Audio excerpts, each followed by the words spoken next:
Tila hindi mapigilan ang P-pop phenomenon, dahil mas maraming local artists ang nagbibigay ng avenue para makapasok sa entertainment industry hindi lamang sa Pilipinas kundi maging sa ibang bansa.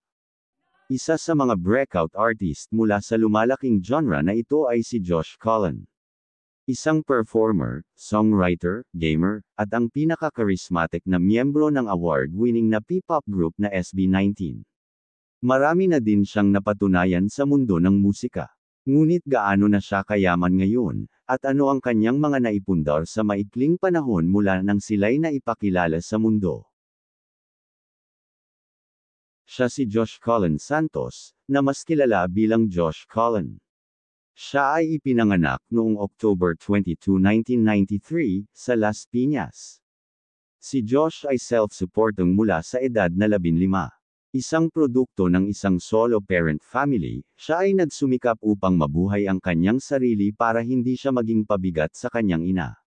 Lahat ng diskarte ginawa niya, dinaan niya sa galing, at yung galing niya ay yung magaling siya makisama sa ibang tao. Noon siya ay bata pa, pangarap niya maging isang doktor o isang piloto, na naging isang profesional na gamer sa edad na 10. Ang kanyang formal na edukasyon ay tumagal lamang hanggang grade 3. Kumuha siya ng kursong Alternative Learning System para makapasa ng high school, pero hindi na niyang kayang mag-college. Ang kanyang hilig sa paglalaro ay napatunayang susi sa isang mas magandang buhay. Wala siyang formal na pagsasanay sa pagsasayaw. Natuto siyang sumayaw dahil sa larong Dance Dance Revolution. Inihayag niya sa isang YouTube blog na pinalaki siya ng isang single mother at hindi niya nakilala ang kanyang biological father. Sa parehong blog, ibinunyag ni Josh na biktima siya ng karahasan sa tahanan ng kanilang yaya habang nasa trabaho ang kanilang ina. Siya at ang kanyang pamilya ay nahirapan sa pananalapi na humantong sa kanyang pasulpot-sulpot na pag-aaral. Nag-audition si Josh sa show BT, at nang makapasa ay sinimulan niya ang pagsasanay na karaniwan ng ginagawa ng mga K-pop bands bago ang debut. Sinanay ang mga klase sa boses at sayaw, body conditioning, personality development, at iba pa.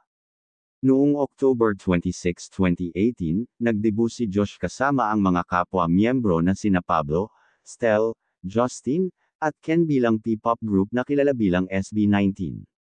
Ang kanilang debut single na, Tila Luha, ay isinulat ng kapwa-miyembro na si Pablo, ngunit ang tagumpay nito ay hindi kinikilala ng marami. Noong 2021, ang SB19 ang naging kauna-unahang Filipino at Southeast Asian act na nominado sa Billboard Music Awards para sa Top Social Artist kasama ang BTS, Blackpink, Ariana Grande, at Seventeen, na napanalunan ng BTS. Minarkahan nito ang kauna-unahang pagpapakita ng Filipino artist sa Billboard Music Awards. Noong February 2023, ginawa ni Josh ang kanyang debut bilang solo artist, na naglabas ng isang single na tinatawag na, Wild Tonight. Kasama niyang gumawa ng materyal ang kanyang pinsan. Noong 2023, ay nabanggit niya na lilipat na siya ng bagong bahay. Lilipat na pala ako soon. Maybe siguro next month or 2 months from now. Ipinahayag ng singer na kailangan niya ng mas maraming espasyo, kaya, lilipat siya ng bahay sa halip na condominium unit. Bakit ka lilipat? Kasi kailangan ko ng mas malaking space. Wala na akong pagtingin ng gamit. Sobrang dami ko ng gamit. Lipat akong bahay. Hindi kondo. Bahay na. Ngunit hindi niya nabanggit kung siya ay titira sa bahay na mag-isa. Mayroon naman siyang condominium, kaya humanap siya ng bagong bahay dahil nahihirapan daw itong mag-akyat baba sa kanyang kondo. Kasabay nito, mas maraming tao ang nakakakilala sa kanya, kaya kailangan niya magtago sa bawat oras, kaya naghanap ito ng pribadong espasyo.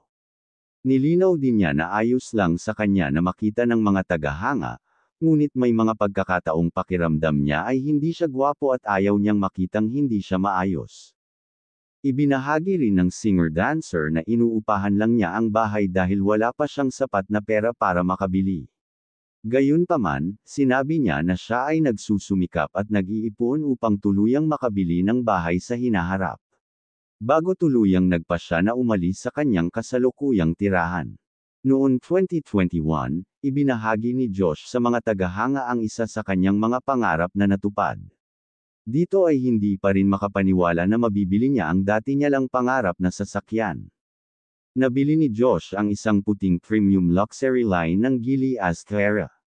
Kasunod na ibinahagi ng pop artist kung bakit niya pinili ang naturang sasakyan bilang kauna-unahan niyang luxury car. Plano agad niyang mag-long drive kasama ang kanyang brand new car. Umaasa si Josh na hindi ito ang huling sasakyan na mabibili niya para sa sarili, dahil mahilig ito sa mga mag-agarang sasakyan. Wala naman na bahagi si Josh na sarili nitong negosyo, ngunit isa siya sa nagmamanage ng 1Z Entertainment Company ng kanilang grupo. Gaya sa ibang miyembro ng SB19, walang nakakaalam ng saktong net worth ni Josh, ngunit ayon sa ibang website ang kanyang estimated net worth ay nasa $2 million, o 117 million pesos. Ang lahat ng kanyang mga endorsement sa malalaking brand, investments, mga social media at ang kanyang pagiging solong artist ngayon ay nakakadagdag sa kanyang net worth bilang singer sa bansa na lalong lumalaki habang siya ay sumisikat bilang solo artist.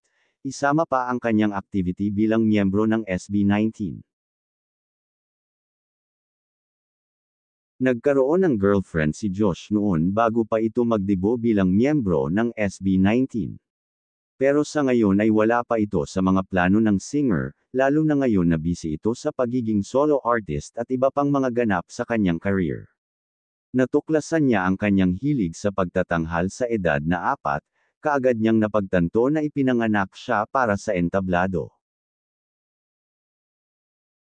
Nakatadhana na si Josh para sa kadakilaan, na gumanap sa parehong yugto ng mga pandaigdigang talento, bago naging singer na kilala natin ngayon.